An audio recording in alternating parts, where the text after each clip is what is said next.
আসসালামু আলাইকুম। আমি এখন আছি বাংলা সাহিত্যের অন্যতম প্রসিদ্ধ লেখক প্রমোদ চৌধুরীর পৈতৃক বাড়ি পাবনার হরিপুর গ্রামে।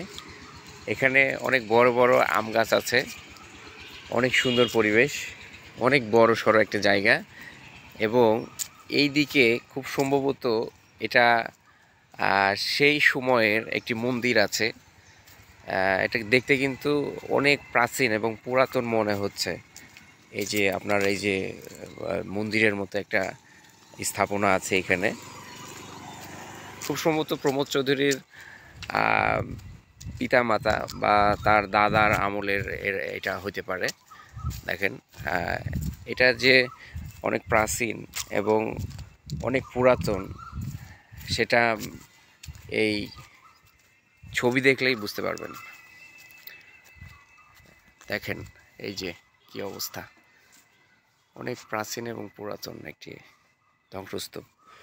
ওই যে একটা কথা আছে যে মানে গাং মরে গেলেও নাম থাকে, এরকম একটা ব্যাপার, যেটা যে প্রাচীন এবং প্রসিদ্ধ একটি অন্যতম একটি জায়গা এবং তার পিতামাতার যে একটা চিহ্ন, প্রমোদ চৌধুরীর যে একটা চিহ্ন, এটা দেখলে আমরা বুঝতে পারি। তো সবাই ভালো থাকেন, আল্লাহ হাফেজ। আর ওনার কিন্তু একটা দামি কথা আছে যে সুশিক্ষিত লোক মাত্রই স্বশিক্ষিত, এরকম একটা কথা, তাই তো?